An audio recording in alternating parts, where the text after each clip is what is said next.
black bear breaks into the neighborhood, apparently already killed someone, but I'm not panicked at all. I even opened the door and let it kill me. Turns out, a week ago, I traveled into this neighborhood where a black bear kills people, and I found out a week in advance. The black bear enters the neighborhood, apparently already killed someone. It's extremely smart, even capable of threatening humans to help it. I try to leave the neighborhood, but every time I step out the gate, I get teleported back home. Even the word black bear becomes forbidden. Whenever I say it, the sound gets muted. I try calling the police, but every time the call shows, unable to connect. Since I can't call for help, I have to save myself. I contact a renovation company to turn my home into an unbreakable doomsday fortress. First, the walls and the door, all reinforced with 20-centimeter thick steel plates. But considering the load-bearing issue, they aren't solid inside. Instead, it's an alloy carbon fiber that even an armor-piercing tank shell couldn't get through. Second, waterproofing. The black bear is smart. If it tries to flood the room with water, I'd be helpless. So I seal the room, and even if water gets in, I have pipes reserved for drainage. In the novel, the zoo director is in cahoots with the black bear, luring people out for it to eat. I suspect it already scouted the neighborhood, so I only bring in construction materials at night. To make sure the work is efficient, I hire several construction crews for 24/7 shifts. I throw away everything useless inside the house, keeping the view clear. After the renovation, the living room looks like a giant cage. This is the prison I'm preparing for the black bear. Once it enters, there's no escape. Besides that, I also install surveillance cameras in the hallway and lobby, monitoring the bear's movements in real time. I even set up solar power. If the bear cuts off the electricity, I can still use power normally. I also buy some self-defense weapons. I install a showerhead and air conditioner in the living room. The AC can reach up to 50 degrees Celsius, and the shower is for fire prevention. Just trapping it isn't enough. I plan to torture it thoroughly. This time, I want to see if this beast is the prey or the hunter. At midnight, I suddenly hear the electronic lock sound from outside. Unlock failed. I check the surveillance. To my surprise, I see the black bear lying on the neighbor's door. It presses its eye against the door, as if trying to see inside through the peephole. It even puts its paw on the electronic lock, trying to unlock it. From the surveillance, I hear the neighbor cursing, but the black bear ignores him. The black bear suddenly goes into a rage, violently smashing the door. If this were in the novel, I would have already gone out to curse, only to get swatted dead by the bear. Just then, my phone buzzes with a message. Don't open the door. There seems to be a bear outside. I already know that without being told, because I can see everything clearly on the surveillance. My door has already been dented from the banging, looking like it's about to fall apart. I saw your place was being renovated a few days ago. Can I hide in your reinforced balcony? In the original novel, there's no plot about him contacting neighbors. Looks like my presence caused the story to deviate. But how does this person know my house was reinforced, since they haven't even met me? Sorry, the balcony is sealed shut. Can't get in. The other person keeps showing, typing. After a moment of silence, he suddenly sends another message. You really are home. I don't understand what he means. But in this situation, I'm not about to play the saint. On the surveillance, the black bear seems impatient. Turns and starts smashing my door. But my reinforced door is extremely tough. After a while, it stops. If this door budged, I'd owe the payday loan companies passing by. Suddenly, my phone buzzes again. People start complaining in the owner group chat. Who's making all that noise late at night? Will you die if you open the door? If you keep knocking, I'm calling the property management. Let people sleep, will you? At property_management, hold on. The black bear, seeing it can't break my door, seems to give up and heads in another direction. At property_management. You solved it fast, no sound now. I didn't waste my property fees. This time, property management takes a while to reply. Just when everyone thinks it's over, they suddenly start posting photos in the group. Those photos have no pattern. Some are walls, some are hallways. A continuous stream makes the group blow up with notifications. Damn it, not sleeping at this hour? Looking for death. I'll report you tomorrow and get you fired. Just then, property management sends another message in the group. The image shows a figure covered in blood, its body twisted at an unnatural angle, folded in half. Looks like it was forcibly snapped in two. Suddenly, the group starts stirring. Are you crazy? Posting scary stuff this late? You're sick. If I pay the property fee next year, I'm a dog. I watch silently as they bicker. But strangely, the resident in apartment 802, who initially warned me about the black bear, is now completely silent. Strange. Too strange. Then, 802 sends me another message. Please open the door. While the black bear is gone, I'm scared he'll come back. You saw the group messages too. Please open the door. If you knew about the black bear, why didn't you say anything in the group? He kept emphasizing how terrifying the black bear is, but all he wanted was for me to open the door and save him. The other person started showing, typing, again. I waited a long time but got no reply. On the monitor, the black bear actually came back again, but this time he was covered in blood. Human blood dripped down his fur, leaving a trail of bloodstains on the floor. The black bear pressed his eye against my peephole, trying to see what was inside. Just then, the property management sent another message in the group. but this time it was choppy. Sorry, I randomly, photo, took, open the door, check 801. 801 is my apartment. I watched the monitor. The black bear seemed to be fiddling with something in his paw. Open up, 801. Open up, 801. Open up, 801. The property management kept repeating that in the group, but the neighbors were getting impatient and started chiming in. Just open the door and let him check. If nothing's wrong, he'll leave. Can you keep it down at this hour? That thing in the hallway is a black bear. Didn't you see the photo? The property manager's already been killed by him. What are you talking about? Are you saying? The black bear took the photo and sent the message. Is today April Fool's Day? I already warned you. Whether you believe it or not is up to you. This is all the help I can give. Just then, the group went silent. Right when I thought everything was fine, 802 suddenly sent a photo in the group. 802 sent a photo, then urgently retracted it. What did you send, 802? You live on the 8th floor too. Is there really a black bear or not? Stop scaring everyone. Image displayed. It was the black bear again. 802 went silent in the group. Seeing this, I stayed quiet too. I said all I needed to say. The rest is up to fate. On the monitor, the black bear saw I wasn't responding and started smashing at the door again, harder each time. But the door didn't budge. The black bear suddenly stepped back, then threw his whole body against the door. After a loud crash, the black bear was flung back by the massive force. He shook his head as if surprised. My apartment door was that tough. That hit clearly hurt. The black bear pressed his eye to the peephole. But I had modified the peephole too. A sharp spike shot out from it. The black bear yelped in pain and roared. Then he started pounding on the door even harder. But his strength was useless against it. What was that sound? Sounded like some kind of beast roaring. Don't scare me. That's terrifying. The black bear was frustrated but had no way to get in. He walked off in another direction. Looked like he gave up on me. The group erupted again because of the noise. Another heated discussion. Hey 801, what happened? I heard a roar. Is there really a bear? I told you you didn't believe me. The bear left from my side. I don't know where he went. Damn it. Call the cops already. Still have time to chat? I thought of that. But the call won't go through. That's strange. Messages go through fine. Just calls won't connect. Everyone, don't panic. My friend is a cop. Even though I can't call, I sent him a message. He'll bring people over soon. Everyone, hold on for 20 minutes. This 802 is way too suspicious. He was the first to spot the black bear. But he kept his mouth shut, and now he's speaking up like he's calming everyone down. You spotted the black bear first. Why didn't you say anything? I asked directly, hoping to pressure him with public opinion. I don't know what you're talking about. I'm only trying to help the group by calling the cops. Yeah, right. 802 didn't say much, but you're the one going on about black bears and murders. Looks like I shouldn't have gotten involved. No good deed goes unpunished, and now I'm getting dragged. This was a weird message from 201. I opened the door. Everything's fine. 201's message sounded just like the property manager's after he died. Looks like 201 is already dead. See? I told you nothing was wrong. 801 is the one stirring up trouble. I think he's up to no good. He wants us to leave the building. Yeah, right. What black bear? I bet 801 is behind it all. Accusing 802 of being suspicious is just the thief crying thief. Truly, the most evil thing is the human heart. They'll learn their lesson when they run into the black bear. Suddenly, 802 sent me a private message. Please open the door. I beg you. I really can't hold on any longer. I ignored him and turned to look at the monitor. The black bear had circled back again. Black bears are highly vengeful. It had lost a few times at my place already, so it wasn't about to give up easily. Suddenly it left the monitor's range again, but when I looked at the window, I saw a massive dark shadow. The black bear had come to my window. This was the closest I'd ever been to it. Through the glass, it couldn't make out my face clearly. It started pounding violently on the window, but I just pulled up a chair, sat down, and drank a Coke. Still relaxed, I saw the bear catch sight of me and begin roaring in fury. Keep it up, are you even trying? The glass had great soundproofing. But it seemed to read my lips, and the blows against the glass grew stronger. Just then, the room suddenly went pitch black. Someone had pulled the main breaker. The group chat started buzzing again.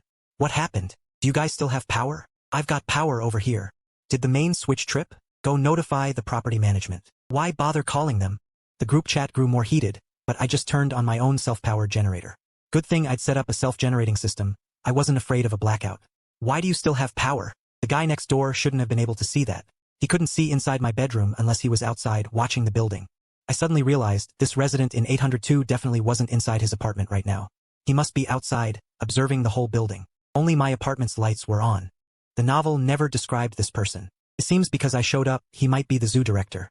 Only he would be the one still watching from outside the building at this hour. I knew there was something off about 801. He's trying to trick us into coming out, so he can steal stuff. Why aren't you talking? Did I hit the nail on the head? If you've got the guts, come out and let's have a real man-to-man fight. I kept ignoring him. Just then, the elevator suddenly opened. The elevator doors opened, and out stepped a young guy with bleached hair, holding a phone. 801, stop playing dead. I'm right outside your door. If you've got the guts, open up. No one's sleeping at this hour. You really think no one can take you down? I watched him through the monitor. He seemed to be live streaming. Soon enough, a message popped up on my phone. 701 shared his live stream. I clicked in. He was streaming right outside my door. The top left corner read, teaching a crazy neighbor a lesson, brothers. This neighbor doesn't sleep and keeps saying there's a black bear in the group chat. I think he's insane. And even if there were a black bear, I'm not scared. Brothers, drop some small gifts. I'm about to sort him out. He walked up to my door with his phone and kicked it twice. Open the door if you've got the guts. Don't hide like a coward. I sent a warning in the group chat, because the black bear had just disappeared from my balcony and would soon be back inside the building. But he kept pounding on the door and yelling, too scared to come out? Use your brain. I'd like to see how long you can hole up in there. From now on, remember to keep your head down. I laughed at his ridiculous expression. With my current supplies, I could stay holed up for half a year. He kept streaming. The bleached-haired punk kept ranting, saying he was doing the neighborhood a favor, acting like he was the embodiment of justice. Suddenly, a huge dark shadow appeared behind him. The punk turned around, and a 2-meter-tall black bear was right there. The bear swatted him in one go. Holy crap, there really is a black bear. I was just about to head to the 8th floor to watch the commotion. Good thing I didn't go out. When are the cops coming? This is terrifying. Just changed my pants, and they're wet again. The punk didn't stand a chance. After being swatted, he passed out cold. Meanwhile, in the owner's group, everyone started tagging at 8:02. When will your cop friend get here? Make sure they bring gear. Yeah, hurry and check. But then 802 sent me a message. My friend is here. Are you coming or not? If you want to leave, come out now. I'll have him take you with him. I didn't believe a word he said. Even in real life, no one would be that kind, especially not in a situation like this. I kept ignoring him, but he kept messaging me over and over, more persistent than a desperate simp. If it wasn't to trick you, it was to kill you. Just then, I saw the monitor shake slightly. The door to 802 opened, and another black bear walked out of the apartment. Good thing I hadn't trusted him.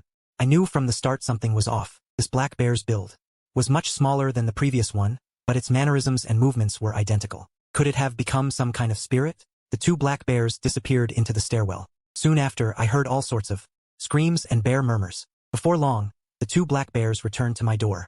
Looks like whoever trusted the resident of 802 is already dead. Their fur was stained with fresh red blood, so they'd clearly just killed a bunch of people. The two black bears whispered to each other, obviously not planning to let me off. But that was exactly what I wanted. I was just worried they might not come for me. This time, let's see. Are you the hunter or the prey?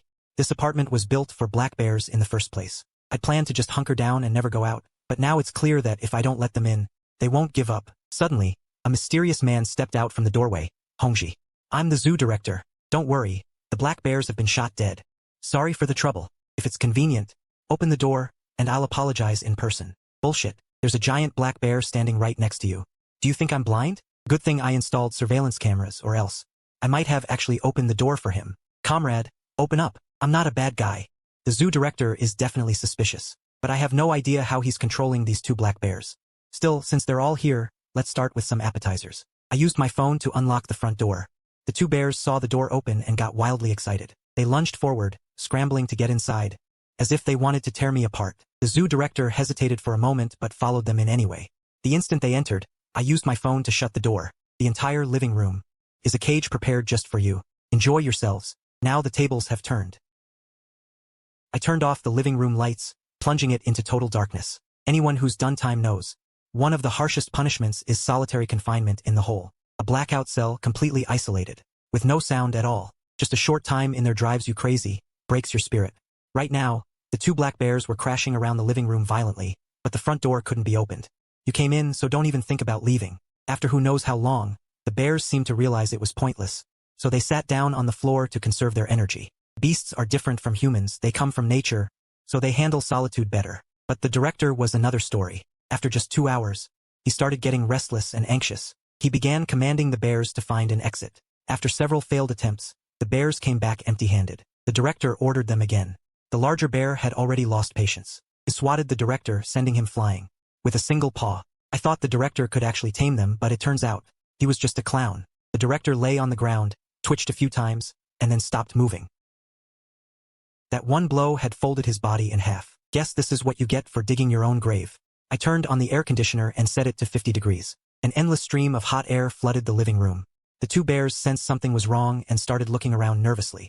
Half an hour later, the room had reached 45 degrees Celsius. and was still climbing. Driven mad by the heat, the bears began ramming the door, but it was no use. The temperature hit 50 degrees Celsius. The bears were completely exhausted. I deliberately turned on the shower head. Water came pouring down. They acted like they'd found a lifeline. Only they didn't realize, every time water splashed, the room's temperature went up another notch. Now let you taste what it's like to be roasted alive. I electrified the living room. By then the whole floor was covered in water. In an instant, 220 volts surged through the bears' bodies. Goodbye, black bears. In the end, beasts are just prey. An hour later, the police arrived at the complex and took away the 2 black bears. My life returned to its usual calm.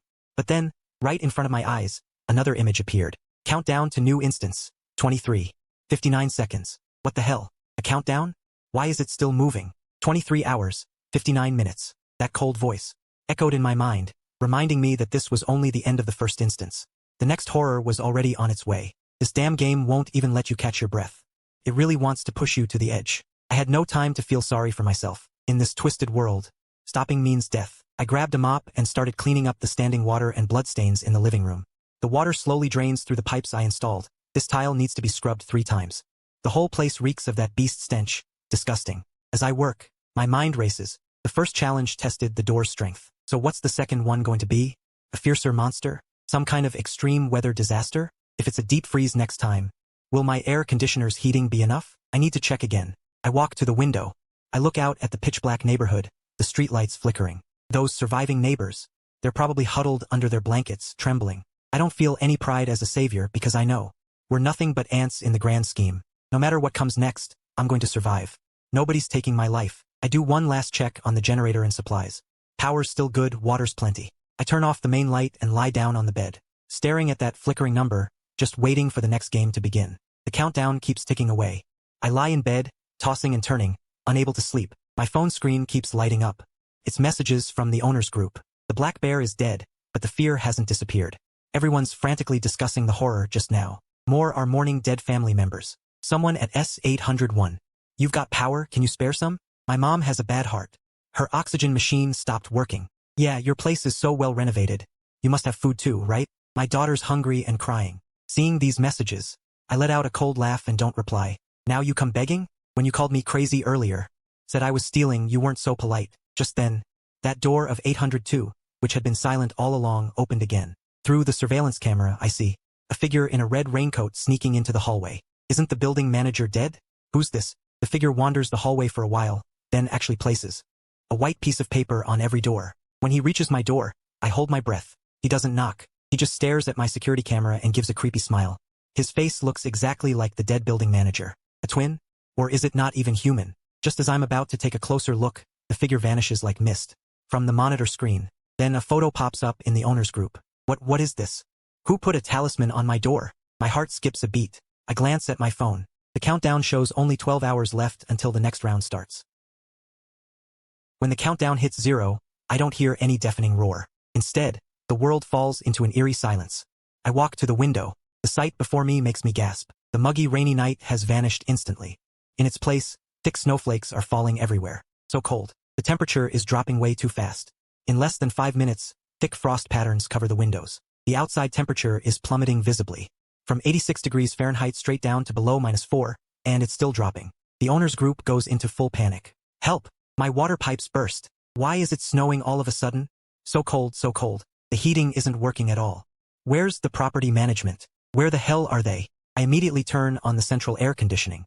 I crank the heat to max. Luckily, when I reinforced the walls, I added 8 inches of insulation. The inside is still reasonably warm for now. Ah, good thing. I predicted extreme weather. This carbon fiber alloy walls insulation is no joke. I grab a thick down jacket from storage and put it on, then check the backup power. Something's off. The snow is way too unnatural. I look closely, and the snowflakes seem alive, squeezing through the window gaps. Even though I sealed everything, that bone-chilling cold still seeps in. Just then, heavy footsteps echo from the hallway. Not the running of a beast like the black bear, but the scraping sound of something stiff dragging across the floor. Here they come. The new round's guests have arrived. I stare at the monitor. A figure covered in white frost appears in the hallway. He moves very slowly, leaving a trail of ice crystals with every step. It's the neighbor who was killed by the black bear. His eyes are now a milky gray, his skin a terrifying blue-purple. But he's alive again. Zombie? No. This looks more like a puppet controlled by some kind of ice energy. The frozen corpse reaches 301's door. He doesn't smash it like the bear did. He just gently places his hand on the doorknob. An incredible thing happens. The whole security door freezes over in seconds. Then, like fragile glass, it shattered into pieces with a light push. Physical defense was useless against this kind of low-temperature erosion. From inside 301 came a heart-wrenching scream, but it faded quickly, leaving only the sound of ice cracking. I had to do something. If my door froze over, it was all over.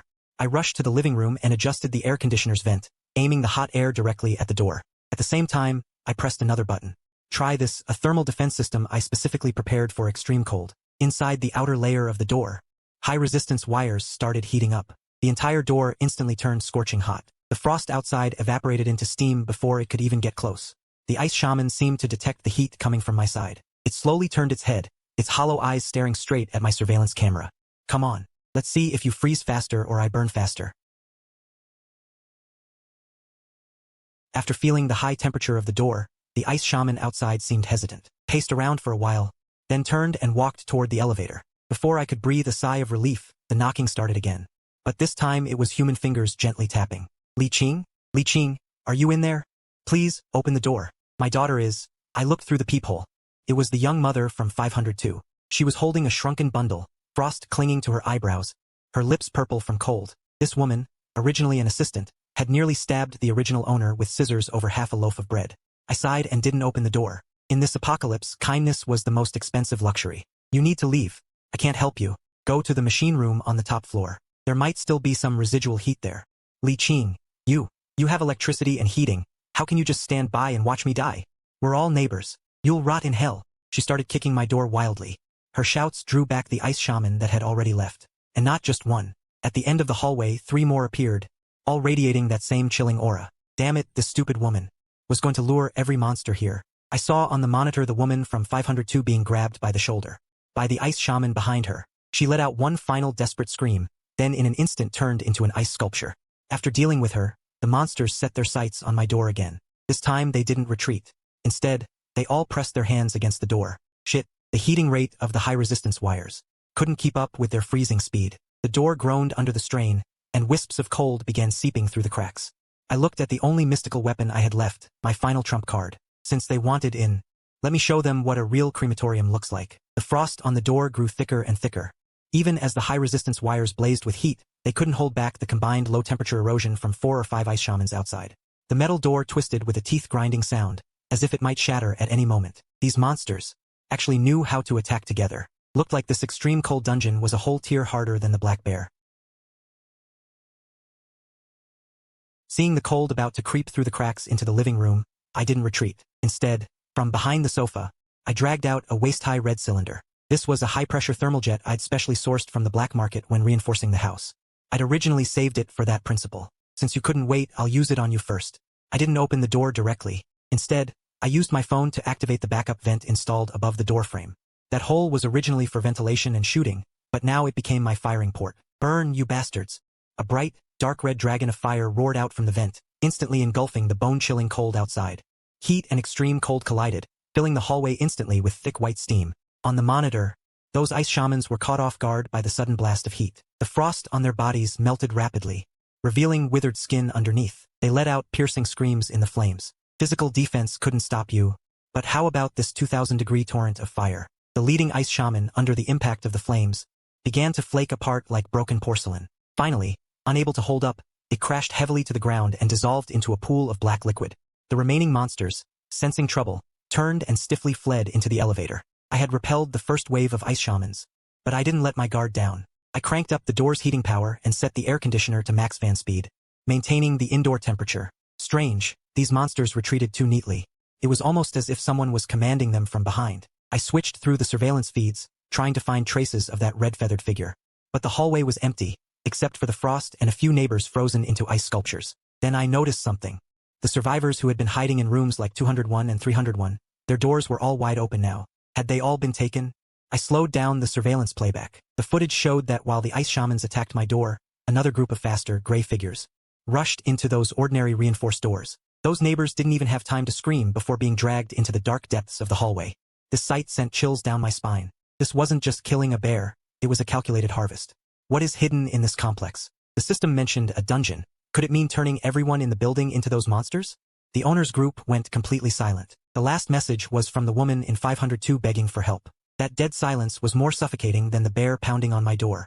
I walked to the storage room and checked my weapons crate. There were still 2 unused treasures inside. Those were my trump cards for the final showdown. No matter if it's man or ghost, if anyone dares mess with my house, I'll fight them to the bitter end. By the 6th hour of the extreme cold, the snow outside had piled up to the 2nd floor. The entire building felt like an isolated island, buried in a white wasteland. I sat in front of the monitors, mechanically shoving compressed biscuits into my mouth.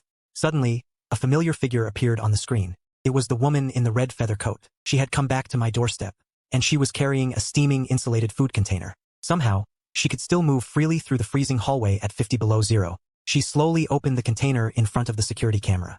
Inside wasn't some deadly weapon, it was a bowl of steaming braised pork. "Mr. Lee, don't be nervous. I'm not one of those mindless zombies. I'm here to talk business." "Business? You killed all my neighbors, and now you want to talk business? Those idiots were just sacrifices. And you've proven your worth. This building needs a new manager. If you're willing to join us, this bowl of meat is just the beginning." I stared at the tempting bowl of braised pork on the screen, but all I felt was a chill. In the apocalypse, such abnormal gifts always signal a deadly price. I have no interest in being a manager. I just want to guard my own little patch. "Take your stuff and get lost." The red feather woman didn't get angry. She set down the container and wagged her finger. "Don't turn me down so fast. Before the next countdown ends, you'll be begging me to let you in. Because the owner of this building is about to wake up." With that, she turned and vanished eerily into the freezing mist. I stared at the insulated container, my heart pounding like crazy. Less than half an hour after she left, the monitor suddenly blared an alarm. On the screen, a group of ragged people was climbing the stairs toward the 8th floor. They weren't monsters, they were the missing neighbors. They carried axes, steel pipes, even homemade torches.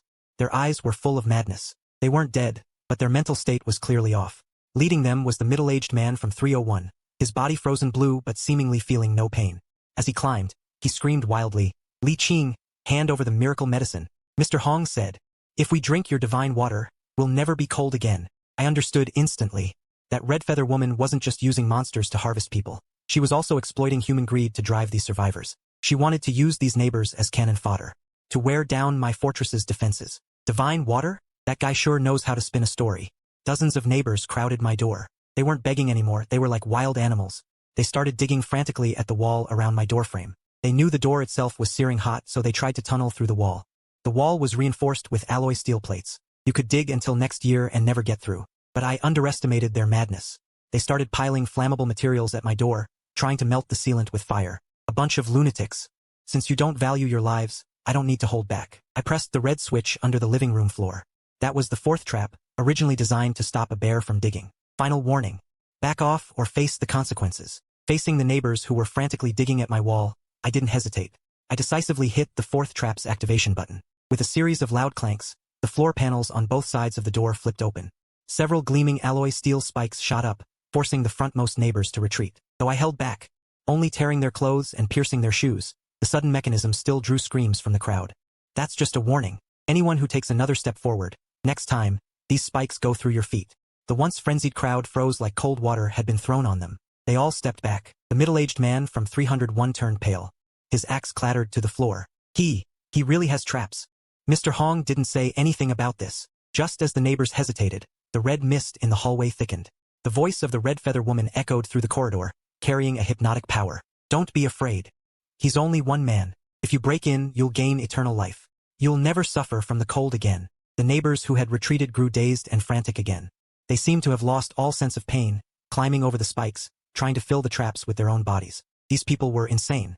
What kind of brainwashing had that red feather woman fed them? I stared at the twisted faces on the monitor. I knew in my heart, these neighbors were no longer my kind. They were puppets controlled by her. The assault outside continued, but I faced a bigger problem now. Because the snow outside was so thick, the solar panels on the roof were completely buried. The photovoltaic system had stopped working. Damn it. The battery charge was down to 30%. Between the door heaters and the air conditioner running at high power, the drain was too fast. If the power goes out, the insulation won't hold against the -60-degree extreme cold outside. I have to, before the battery runs out, find a way to clean up the chicken blood on the roof, or get rid of those guys interfering with me. Since you won't leave, then try the second big gift I've prepared. I quickly walked to the living room and pulled a hidden ring on the ceiling. A special high-beam spotlight slowly descended, aimed at the front door. Those monsters and brainwashed people should hate ultraviolet light, right? I flipped the switch, and a blinding purple light exploded instantly. It shot through the peephole and door cracks straight into the hallway. A piercing scream came from outside, and those once frantic neighbors fell to the ground covering their eyes. The red mist quickly dissipated under the intense light, revealing Red Feathercoat's shocked and uncertain face. UV light, you even prepared something like this. I've prepared so much it'll make you question your life. The UV light temporarily forced back the crowd, and Red Feathercoat vanished into the shadows. I took the chance to turn off non-essential appliances and save every watt of electricity. When that intense light hit him just now, his shadow seemed wrong. I slowed down the footage to get a closer look.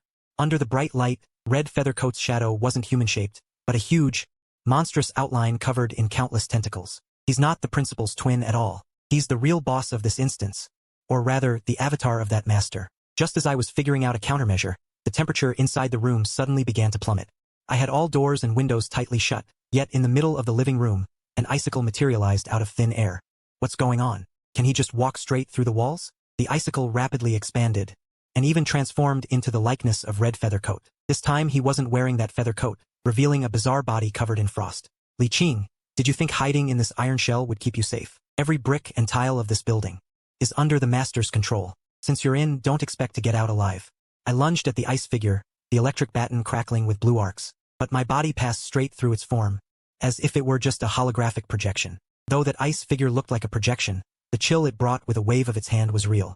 The living room floor instantly cracked from the cold, the chill biting at my ankles. Damn it, physical attacks are useless. Just as the ice figure's hand was about to touch my chest, I suddenly remembered that unused fantasy weapon case. I scrambled over to it, grabbed a yellow talisman glowing with red light from inside. This was a Lee Fire talisman that came free with the weapon purchase. It said to break all evil and cold poison. No idea if it'll work. I let out a roar, and pressed the talisman firmly against my electric baton, then swung it at the ice figure again. This time, the talisman ignited the moment it touched the cold air, erupting into a ball of crimson flame. The fire spread along the baton, forming a huge flaming blade. It works. The fire blade struck the ice figure, making a hissing sound like hot metal hitting water. The ice figure screamed in agony, its once ethereal form becoming solid, its face twisted in pain. This power, how do you have something like this? It doesn't belong to this instance. I'm a time traveler, so what if I brought some local specialties? Shatter. I swung with all my might, the fire blade sweeping across. The ice figure's body split in half, shattering into countless ice shards that scattered on the floor, then burned away into nothingness. With the ice figure gone, the chill in the room finally subsided a bit. I leaned on the electric baton, gasping for air. The power of the Lee Fire talisman was spent. The talisman reduced to a pile of ash. That was close. Without that talisman, I'd be an ice sculpture today. Before I could sit down to rest, the entire building suddenly shook violently. It wasn't an earthquake, more like some enormous creature turning over beneath the building. On the surveillance feed, the chicken blood in the hallway started turning black and rotting, emitting a foul stench. The bodies of the neighbors that had turned into ice sculptures began sinking into the floor one by one. What now? The countdown isn't over yet. I looked at the timer on the screen. There were still 6 hours left, but now the numbers started flickering wildly, finally turning into a red warning text. Instance balance disrupted. Master awakening early. Can't play fair? If you can't beat me, you flip the table? I rushed to the window and saw the open space in the middle of the compound. Had split open into a huge abyss. An indescribably massive black claw emerged from the abyss. The giant claw grabbed the base of our building, slowly pulling it toward the abyss. A screeching sound of metal breaking tore through the sky. I watched my carefully built doomsday fortress, so pitifully small in the face of absolute power. Want to eat me? Let's see if you've got a good set of teeth.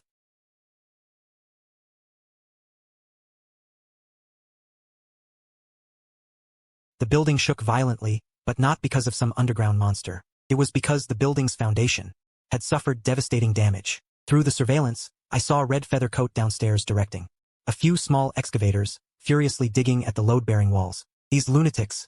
To force me out, they're willing to bring down the entire building. I looked at the countdown on my retina display. I originally thought it was the arrival of a new monster, but now I realized that was the final warning of a structural failure.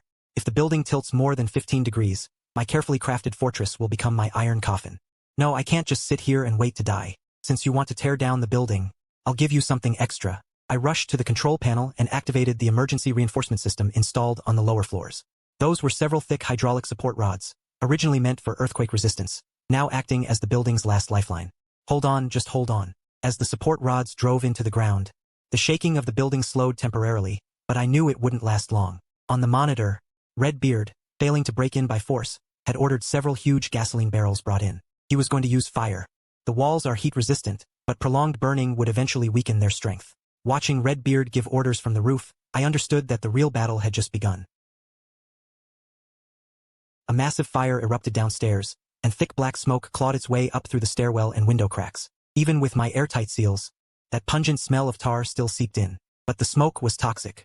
Those bastards had added rubber and plastic to the fire. Redbeard's move was vicious. He knew the door was hard to break, so he tried to smoke me out. I immediately activated the indoor air circulation and purification system, but the purifier's filter core was depleting fast. At this rate, I had at most 3 hours. I switched the monitor feed, and saw that the brainwashed neighbors had been forced by Redbeard to the upwind side, holding wet towels, staring blankly at the fire. Are you crazy? If the fire spreads, you won't make it out either. No one responded. Redbeard stood in the smoke, facing my surveillance camera, and slowly raised a remote control. Mr. Lee, don't hold out. This smoke is just an appetizer. If you open the door now and share the supplies, I promise you'll leave safely. Share supplies? You just want to turn me into your next braised pork. I turned off the loudspeaker and walked toward the kitchen. Since you want to play with fire, I'll pour oil on the flames. The smoke grew thicker, but I didn't panic. Using the infrared mode of my surveillance system, I kept a tight watch on Redbeard's every move. How was this guy so professional? I zoomed in on the remote in Redbeard's hand. That wasn't an ordinary remote. It was some kind of industrial detonation device. A flash of insight hit me, and I remembered a wanted notice I'd seen before the time skip. I remembered now, he was the bombing expert who'd been on the run for 10 years, known as Redbeard. He wasn't after some miracle drug at all. He wanted to blow up this building to cover up whatever secret he had hidden in the basement. This plot wasn't in the original novel. My appearance must have completely derailed his plan, forcing him to act early. No wonder he kept trying to get into my room. When I reinforced the walls, I accidentally cut the detonator wires he had buried inside. I immediately pulled up the renovation electrical diagram, and sure enough, I found several thin wires of unknown origin inside the load-bearing walls on the 8th floor. Looks like I got lucky. When I renovated, I accidentally cut his detonator lines. Redbeard seemed to realize it too. He stopped shouting and instead carried a black briefcase himself, starting to climb the fire escape to the 8th floor. Redbeard came to my door. He didn't bring the black bear or the others, just came alone to drill holes around my door, preparing for a precision directional blast. Redbeard, don't bother. Those detonator wires of yours were already cut by me during the renovation, treated as garbage wiring. The movement outside the door froze for a moment. Redbeard stopped his drill and was silent for a few seconds. You do know a lot. In that case, I can't let you live. You think you can escape by blowing up this building? The police have already set up a perimeter outside. Those explosions earlier have already alerted them. Leave now and you might still survive. Actually, I was bluffing. The system was jamming all signals, so the outside world had no idea what was happening here. But I had to break his psychological defenses. Don't lie to me. This entire 5-kilometer radius is covered by my jammer. Mr. Lee, you're a smart man. Reconnect those broken detonator fuses, and I'll let you live. Let me live? You were planning to blow up even your own neighbors. You really think you'd spare me? Through the monitor, I saw the neighbors downstairs start to murmur when they heard the words, blow up. Redbeard's lies were slowly unraveling. Seeing that psychological warfare wasn't working, Redbeard stopped hiding. He directly shoved a block of plastic explosive into the door crack. Since you won't cooperate, you and your fortress can go to heaven together. I knew exactly how powerful plastic explosives were. I immediately dashed into the bedroom and pressed the green button I had never used before, the whole house fire suppression and anti-riot system. You want to blow me up? Take a cold shower first. Suddenly, a massive amount of dry powder and firefighting foam sprayed from the outside of the door, instantly encasing the explosive in a thick layer. At the same time, I activated the high-frequency jammer to try to disrupt its electronic detonator. Just then, the roar of a helicopter suddenly came from outside the building. A massive searchlight cut through the black smoke. Shone on our floor. The countdown was over, so the start of the new instance meant the lifting of the outside blockade. Peng Hu's face went pale. He abandoned the explosives and turned to run. But there was no way I was letting him leave that easily. Since you're here, stay. I manipulated the door. The peephole suddenly blasted out a stream of high-pressure tear gas. Peng Hu screamed. His 5 eyes rolled as he fell down the fire escape. From below came the shouts of SWAT officers. Those brainwashed neighbors all dropped to the ground with their hands on their heads. I stared at the monitor showing the dying fire and let out a long sigh. Finally, it was really over. When the SWAT team broke through the window, I was sprawled on the sofa gasping for air.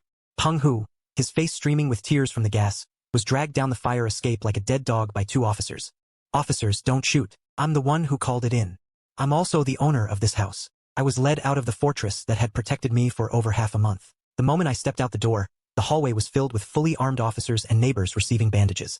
Officer, I was forced. It was all the one in the red feathered coat. He even pointed a gun at us. I watched those neighbors who had once frantically attacked us, now turning coward faster than rabbits. Human hearts are sometimes more fickle and cheaper than a black bear. Captain, there are contraband items in the fire downstairs. Peng-hu buried detonators in the load-bearing wall. Get the bomb disposal unit to handle it. The captain gave me a long look, then waved for someone to take me downstairs. I glanced back at my door. It was covered in scratches and scorch marks, but it had done its job, pulling me back from the edge of hell.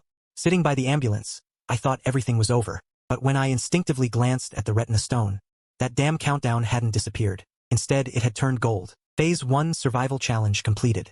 Reward, Permanent Anti-Flash Reinforcement. Phase 2 Truth Investigation initiated. And was I content?